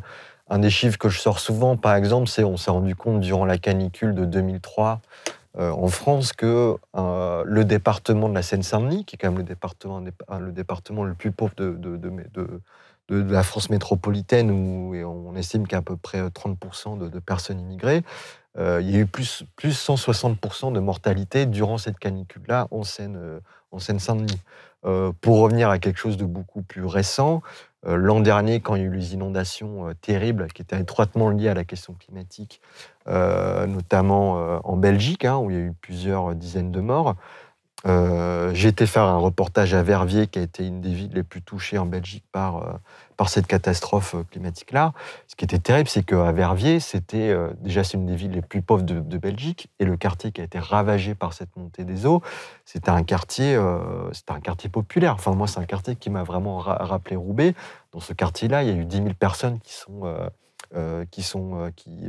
du jour au lendemain ont perdu leur maison. Il y a eu plusieurs disparus aussi, puisque là, encore une fois, on refait le lien avec l'histoire industrielle textile. Comme c'était au bord du fleuve qui traversait Verviers, toutes les usines textiles et les quartiers ouvriers étaient au bord de ce fleuve-là, parce qu'ils avaient besoin de l'eau pour nettoyer la laine, quoi. Donc, quand il y a eu cette montée des eaux, c'est ces quartiers populaires qui ont pris cette montée des eaux en pleine face. Les plus riches, eux, vivaient dans les hauteurs de la ville. Donc, on voit comme ça déjà comment les populations les plus pauvres sont à chaque fois en première ligne. Sur la question, on va dire, raciale, ça, on le voit beaucoup aux États-Unis. Alors oui, c'est le mouvement pour la justice environnementale. Exactement. Qui est né dans le comté de Warren en 1982. Exactement. On voit beaucoup la question du racisme environnemental est beaucoup plus prégnante aux États-Unis. Il y a très récemment Greenpeace avec, on va dire, la sphère Black Lives Matter, qui a fait des études. Ils se sont rendus compte qu'un Africain américain avait 1,50 fois plus de chances d'être exposés aux pollutions de l'industrie fossile aux États-Unis que le reste de la population. On le voit aussi à travers tout ce combo d'études, comment c'est surtout les femmes pauvres et noires qui sont vraiment en première ligne de cette industrie fossile. Oui, on parle même de racisme environnemental. Oui, voilà, on parle vraiment de racisme notamment environnemental. Notamment après la catastrophe de Katrina à la Nouvelle-Orléans. Oui, voilà, on le voit aussi la Nouvelle-Orléans, ça a été une illustration parfaite de ce racisme environnemental-là. Mais ça, c'était pour donner des chiffres un peu à l'échelle occidentale. Mais effectivement, il y a quelque chose qui m'a beaucoup marqué à la COP, c'était quand même tous les pays du Sud, et je ne parle pas que des activistes, je parle aussi des dirigeants, ont martelé pour dire, voilà, là on est à 1,1 degré de réchauffement. Un des gros messages de la COP qui était martelé par les dirigeants occidentaux, c'était de dire chaque dixième de degré compte. Ils disaient, vous parlez de statistiques, mais nous, un dixième de degré en plus, c'est la fin des îles Pacifiques, c'est plus d'ouragans, c'est plus d'inondations. On commence à se rendre compte, avec notamment le terrible été dernier, avec les méga-feux en Californie, ces inondations au cœur de l'Europe, que la question climatique est en train d'arriver. Mais en fait, elle est déjà là depuis 10, 20 ans dans les pays du Sud. C'est juste que, en temps occidental, on s'en foutait complètement. Il y a toujours cette question du mort kilométrique, comme on dit dans les sphères journalistiques. C'est que plus c'est des morts qui sont de plus en plus... moins ça nous impacte forcément, mais... Et dans votre livre... Il y a la question des femmes, qui est éminemment importante. Effectivement, on est en train de voir... Alors, il y a un chiffre de l'ONU qui circule beaucoup, mais c'est de plus en plus... C'est quand même difficile d'évaluer ça. Mais en tout cas, l'ONU dit que quand il y a une catastrophe climatique, une femme a, on va dire, 14 fois plus de risque de mourir parce que structurellement, socialement, elles sont beaucoup plus... vulnérables. On le voit aussi avec les communautés LGBT. Aux États-Unis, on estime que 40% des sans-abri, 40% des sans-abri, se disent LGBT. Donc forcément, quand il y a ce genre de catastrophes climatiques-là, comme les méga-feux, les ouragans, c'est des populations qui sont vraiment en première ligne de ce type de catastrophe. Et vous citez d'ailleurs un scientifique qui s'appelle Michael Mann, qui a inspiré d'ailleurs l'un des personnages de Don't Look Up, exactement. Et qui dit ceci: la grande tragédie de la crise climatique est que 7,5 milliards de personnes doivent payer le prix sous la forme d'une planète dégradée pour que quelques dizaines d'entreprises polluantes puissent continuer à faire des profits records. C'est le résumé de mon livre. C'est pas un activiste écologiste, Michael Mann, c'est un scientifique. Non, c'est un climatologue très mainstream, qui plus est, qui dit ça. Donc c'est la phrase qui résume mon livre, en vrai. Absolument. C'est juste ça. Mais votre livre, il y a bien autre chose. On a parlé de la résilience. Et pour vous, cette question de la résilience, qui est appliquée aujourd'hui à la lutte contre le climat, notamment dans l'intitulé de la loi climat et résilience, vous dites qu'en fait, quand on applique ce principe de la résilience, c'est celui de l'adaptation au chaos, qui serait inéluctable. Et en fait, vous dites, la résilience, c'est en fait c'est être les co-gestionnaires de la catastrophe. Oui, c'est un mot qui circule beaucoup. C'est un de ces nouveaux mots qui peuvent circuler comme ça, qui vont être très à la mode. Effectivement, l'intitulé de la loi climat de l'an dernier, de la loi Macron, ça s'intitulait loi climat et résilience. Historiquement, c'est quand même un mot qui va émerger dans les années 80, mais plutôt dans les sphères de la psychologie. Il y a aussi, c'est un mot qu'on emploie beaucoup sur comment, face à un trauma, en fait, un grand trauma, comment l'homme peut surmonter cette épreuve-là et s'adapter à cette chose-là. Donc c'est quelque chose de très malin de la part, on va dire, des sphères de pouvoir ou des industriels d'employer ce mot-là. C'est de dire, encore une fois, et je reviens à ce que j'ai dit au début, de dire c'est une question de responsabilité individuelle. C'est la question climatique, elle est au fond de toi. C'est toi qui peux la régler. Le changement, c'est une question d'adaptation personnelle à ça. Mais moi, je trouve ça complètement dangereux parce que c'est quelque chose qui désamorce totalement la question du rapport de force, la question de l'organisation collective. C'est quelque chose qui dépolitilise totalement la question du conflit climatique, quoi. On est aujourd'hui dans une ère, pour moi, où effectivement, il y a eu toute une écologie sans ennemis, et encore une fois, c'est ce que je dis dès le début du livre, et des gens, malheureusement, comme Pierre Rabhi, ont participé à mettre en place cette écologie sans ennemis. On peut même dire que l'expression de transition écologique laisse entendre que finalement, tout ça peut se passer dans la douceur, et vous défendez l'idée, que je crois juste, selon laquelle il n'y a pas d'écologie sans ennemis.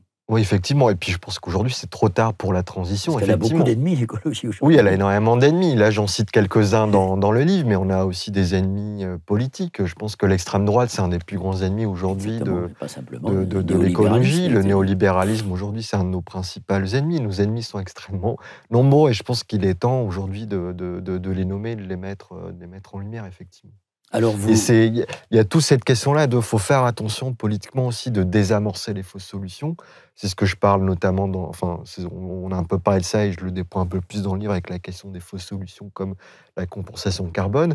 Mais il y a aussi, il faut faire attention au vocabulaire. Les mots sont extrêmement importants. Donc effectivement, il ne faut pas qu'on soit piégé sur ces questions-là avec des mots comme résilience, effectivement, qui individualisent et qui dépolitisent. La question de la transition, on n'a pas besoin d'une transition, on a besoin d'une rupture. Alors le mot n'est plus à la mode, mais il y a 30-40 ans, l'employé, pour moi, c'est une question révolutionnaire, en fait, que clairement, on doit clairement changer de civilisation aujourd'hui. C'est comme les mots aussi d'extinction. On parle beaucoup d'extinction de masse, d'extinction de la biodiversité. On parlait d'extermination. Extinction, c'est un mot quand même passif, comme si c'était la 6e extinction de masse de la biodiversité. On ne peut pas la mettre en parallèle avec les précédents phénomènes, qui plus est des phénomènes qui étaient extrêmement étirés dans le temps. Là, ce qui se passe aujourd'hui, c'est ce que je dis, c'est une extermination proactive qui est sciemment déployée et sciemment activée encore aujourd'hui par les industriels fossiles. Enfin, quand j'emploie le mot de criminel climatique, c'est pas un mot comme ça, un peu au but pour faire scandale. C'est des gens, et encore une fois, qui savent très bien, Total par exemple, c'est depuis 1971, ça a été prouvé en fouillant dans les archives historiques, qui savent depuis 1971 que leur activité est nocive pour le climat. C'est des gens qui aujourd'hui... Christophe Bonneuil qui l'a... C'est Christophe Bonneuil, l'historien des sciences, qui a démontré ça. Pour les autres sociétés, on sait que c'est encore une fois depuis 1965. C'est des gens qui n'ont même pas de plan pour stabiliser leur activité, ni même pour la réduire. C'est des gens qui ont, d'ici 2030, le projet d'augmenter de 20% en moyenne leur production de fossiles. Total, c'est 30%. Ils veulent augmenter de 30% la production de gaz fossile d'ici 2030. Alors, est-ce qu'on peut parler... C'est criminel de dire ça. Alors, justement, est-ce que vous savez qu'il y a tout un combat qui est mené par les écologistes, auquel je souscris, et auquel je participe, qui est la question de la reconnaissance de l'écocide. Oui, effectivement. Oui, qui a été un des grands combats sur la question climatique, qui a été encore une fois complètement, on va dire, désossé, siphonné par les montaires. Donc, effectivement, la question de la mise en justice, elle est assez importante. C'est en train de se passer aujourd'hui aux États-Unis. Il y a encore quelques semaines, Exxon passait devant le Congrès. Il y a Shell, qui n'a pas longtemps aux Pays-Bas, grâce à un grand mouvement citoyen, on va dire, qui a réussi à se faire... qui s'est fait imposer des réductions de gaz à effet de serre. Et en France, effectivement, il y a un peu quelque chose qui est en train de se préparer autour de Total, un peu dans la même mouvance que l'affaire du siècle. Donc, cette question de la judiciarisation, elle est vraiment importante. Alors après, elle a des limites aussi, encore une fois, avec le temps qu'on a. On a un temps limité. Le temps de la justice est relativement long. Ce qui est important pour moi avec ce temps de la justice-là, c'est qu'on peut avoir une mobilisation citoyenne assez importante. Notre affaire à tous, en tout cas l'affaire du siècle, c'est plus de 2 millions de personnes qui ont quand même signé cette pétition-là, et ça donne un point politique et une légitimité politique assez importante pour mettre cette question-là sur le tapis. Et c'est aussi intéressant, alors là je fais vraiment le journaliste, mais pour les journalistes, pour les activistes et pour les scientifiques, c'est que ça permet d'ouvrir les archives de ces entreprises-là. Ça permet de fouiller dans ces boîtes-là qui sont extrêmement opaques. Donc ça permet de voir un peu qu'est-ce qui se fabrique en termes de fabrique du doute, de fabrique climaticide dans ces entreprises. C'est ça qui est aussi intéressant avec le Front. D'ailleurs, vous citez dans votre livre les années 70, qui sont les années où on a raté le rendez-vous. C'est très bien expliqué par Nathaniel Rich dans son livre Perdre la Terre. Oui, c'est ça qui est terrible. Vous citez 65, mais aussi il y a eu le rapport Charney commandé par Carter en 1979. Exactement. Et là, apparemment, toutes les conditions étaient réunies pour une convention internationale contraignante. Oui, c'est ce qui est terrible. Il y a quand même Exxon qui, à l'époque, a un cargo chargé de scientifiques qui se balade au nord de l'Atlantique, qui fait des relevés, qui disent qui produisent de l'information scientifique sur la question climatique. Et on voit vraiment, et on le voit au sein de ces entreprises-là, qu'il y avait une vraie réflexion pour dire, on doit arrêter, en fait. Il faut qu'on effectue une transition écologique, il faut qu'on arrête. Mais ce que montre très bien Nathaniel Rich dans Perdre la Terre, c'est qu'il y a eu un tournant... c'est 85-86, hein, où effectivement, là, on va voir un nouveau discours qui va être mis en place par Exxon et pas mal d'autres majors pétrolières, qui va être celui du déni climatique, celui de dire non, ça n'existe pas, on a des doutes, on ne sait pas encore, quoi. Alors, c'est un discours qui n'existe plus aujourd'hui, depuis le début des années 2000. Oui, mais qui nous dit que ça peut être qu'on peut s'en sortir par le technosolutionnisme. Effectivement. Par ce que Macron appelle l'innovation. C'est exactement ça. Mais effectivement, à cause de ce discours-là de retard climatique, on a quasiment 30 ans de retard, quoi, déjà sur l'action. C'est peut-être trop tard déjà. Ce qui nous démontre, ce qui est assez intéressant là-dessus, Christophe Bonneuil le dit aussi, c'est qu'on voit, et c'est aussi ce que démontre très bien Don't Look Up, c'est que il n'y a pas de relation linéaire entre la production scientifique et l'action. Ça veut dire que il n'y a pas un phénomène cognitif très simple. Les rapports de force, comment est produit la science, etc., sont beaucoup plus complexes. Et encore une fois, et je suis un peu obsédé là-dessus, mais la structure sociale dans laquelle on est englué fait que le changement ne s'opère pas, quoi. Il y a quand même un truc, et je pense que tous les écologistes sont d'accord là-dessus, on est en train de tourner là depuis peut-être 5-10 ans sur quelque chose de... On a la science avec nous, on a le prochain rapport du GIEC, là, du 28 février, du 4 avril prochain. Voilà, ça va encore une fois abonder. Tous les rapports scientifiques convergent vers ça, mais on a quelque chose qu'on n'arrive pas à trouver, c'est qu'est-ce qui fait que ça n'enclenche pas? Qu'est-ce qui fait que dans les sphères décisionnelles, qu'est-ce qui fait que dans la rue, qu'est-ce qui fait que même à une élection présidentielle encore aujourd'hui, c'est une question qui n'est pas du tout sur la table, mais on est en train de creuser. Je ne sais pas encore quelle est la solution. Moi, la modeste pierre que j'apporte, c'est de dire il y a tout un angle mort, quelque chose qu'on a laissé dans l'ombre, qui sont ces industriels fossiles-là, qui sont éminemment responsables de la question climatique, et qu'il faut aussi s'attaquer à ça. Il y a un rapport de force à établir avec eux. Et alors après, effectivement, et ça c'est le propre du capitalisme, Marx le disait très bien que le capitalisme n'est qu'un cycle de crise et d'innovation.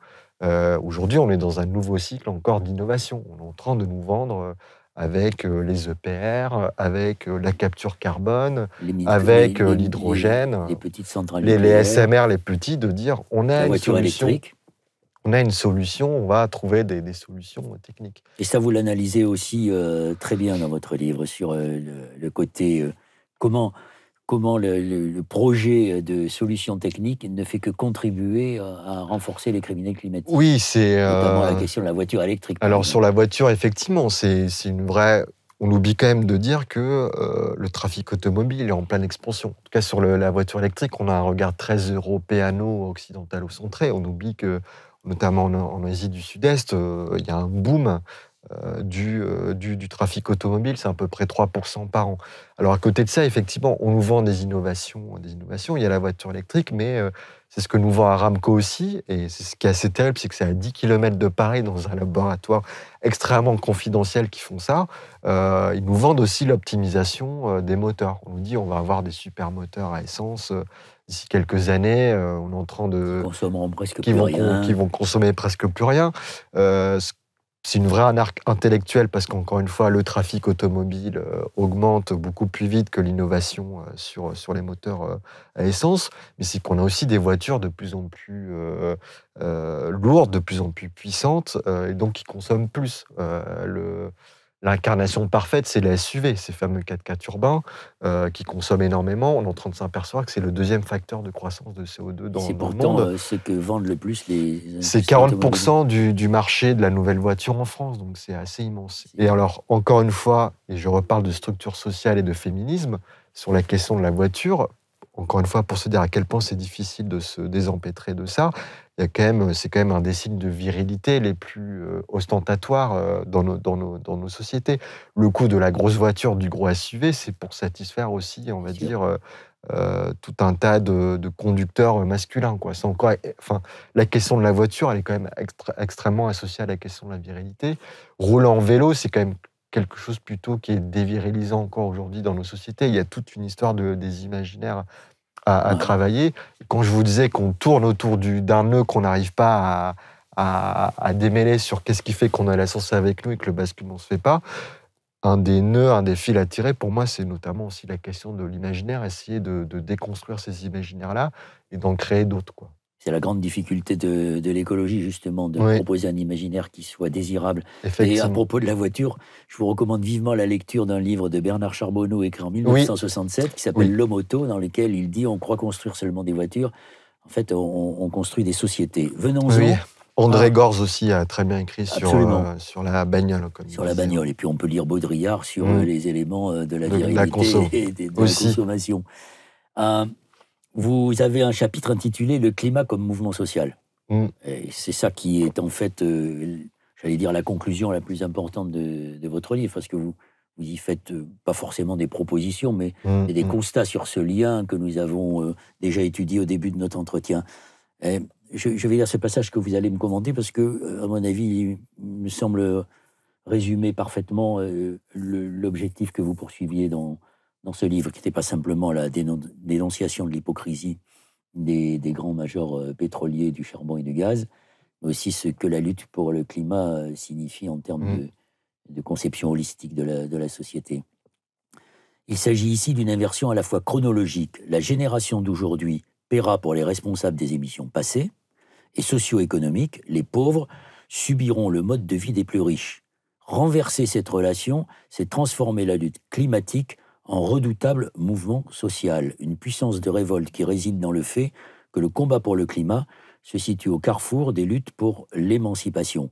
Le climat jette une lumière crue sur les inégalités sociales, et vous citez Lucas Chancel, 1% des plus riches ont une empreinte carbone 8 fois supérieure à la moitié des plus pauvres des Français. Pourtant, c'est aux plus modestes que l'on demande régulièrement le plus d'efforts quant à la réduction des émissions de gaz à effet de serre. Oui, c'est un beau résumé du propos du livre, encore une fois. Mais effectivement, il y a ce pari politique-là, pour moi, de dire que le climat, oui, c'est un formidable creuset de résistance et de lutte et de nouvelles alliances à tisser. Sur la question de ces nouvelles alliances, parce que Bruno Latour parle de la nouvelle classe écologique qui appliquerait de nouvelles alliances. C'est-à-dire que pour vous, j'insiste peut-être un peu tôt, on ne peut pas séparer la question des luttes pour le climat. On ne peut pas oublier ce qu'était la lutte des classes, d'une certaine manière. Non. C'est cette phrase-là que Lucas Chancel qui résume ça très bien. C'est ce que je disais un peu au début de l'entretien sur les classes ouvrières qui sont en première ligne de la question climatique, en tout cas de ces travailleurs fossiles qui sont là-dedans. Il n'y a encore pas très longtemps, il y a un rapport qui a montré qu'il y avait plus de 40% des travailleurs, donc c'est même pas forcément les ouvriers, des travailleurs de l'industrie fossile qui voulaient quitter leur emploi. On le voit aujourd'hui en France, il y a pas mal d'initiatives, notamment côté secteur aéronautique. Du côté de Toulouse, on a vu plein d'ingénieurs qui se disent, voilà, on est en train de voir que Airbus et tout cet écosystème-là ne veut pas faire la transition écologique et qui sont soit en train de déserter leur métier ou qui ont vu notamment suite à la pandémie, qui se sont commencés à atteler à se dire, nous on a des savoir-faire extraordinaires en termes d'ingénierie, on peut l'utiliser à faire d'autres choses que de construire des avions. Qui ne veulent pas continuer dans des boulots qui n'ont plus de sens pour eux. C'est exactement ça. Il y a quelque chose qui est en train de s'opérer dans cette industrie, dans cette industrie-là.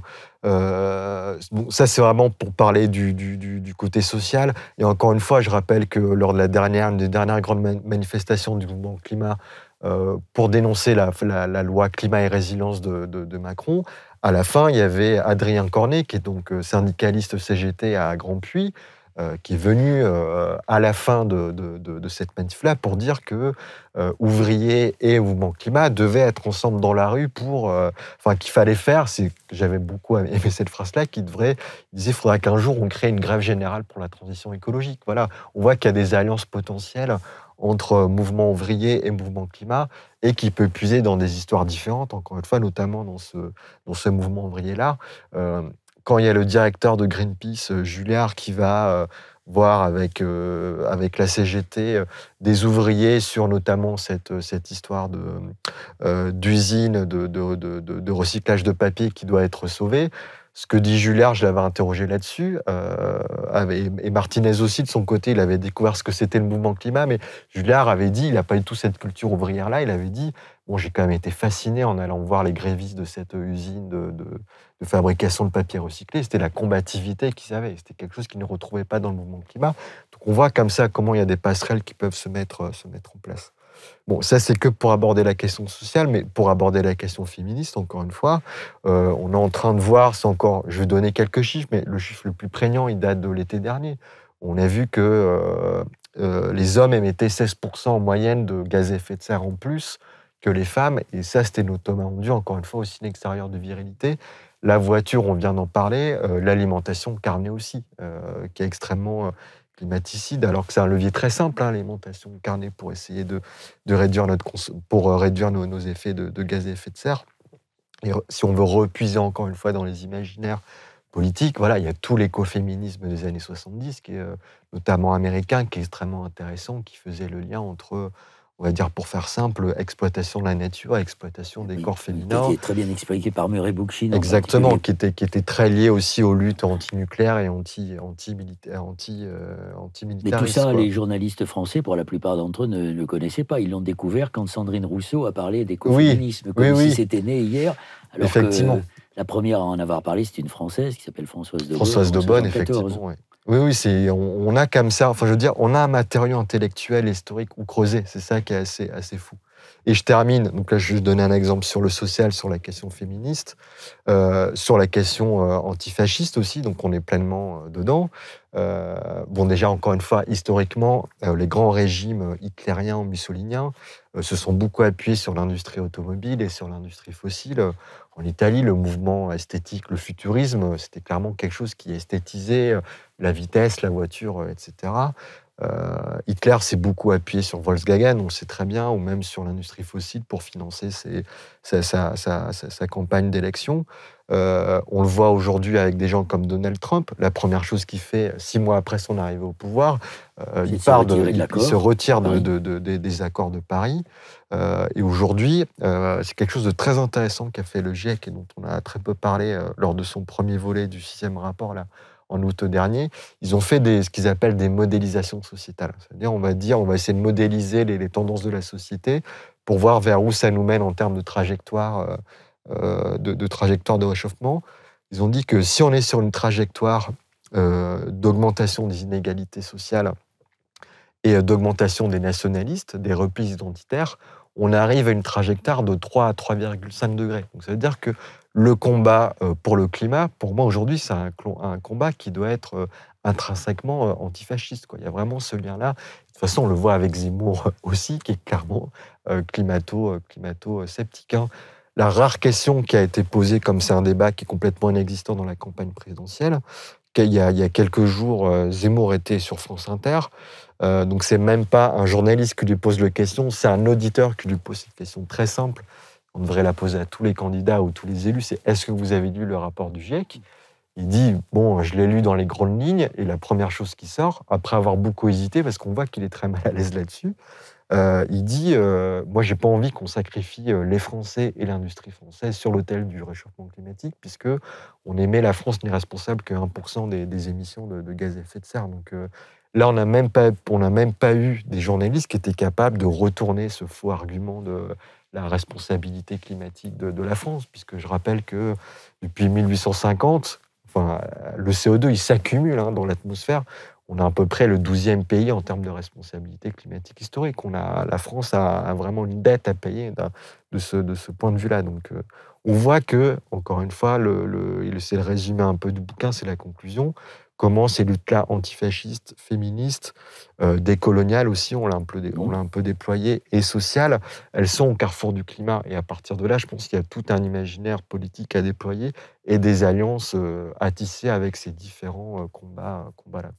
C'est un peu ma fenêtre d'optimisme que je garde malgré ce contexte-là. On la partage et c'est j'allais dire, c'est toute la perspective qui est devant les écologistes, et ce sera sans doute très, très compliqué, en tout cas peut-être pas d'ici 2022, mais il y a un jour d'après où on pourra créer de nouvelles alliances qui sont, j'espère, capables de renverser le système dans lequel on est, qui nous conduit dans le mur. Je rappelle votre excellent bouquin, Criminel climatique, enquête sur les multinationales qui brûlent notre planète. L'écologie, ce n'est pas simplement la question de savoir comment sont constitués les nuages et ce qui pleut sur nous. Merci beaucoup, Michael. Merci pour l'invitation.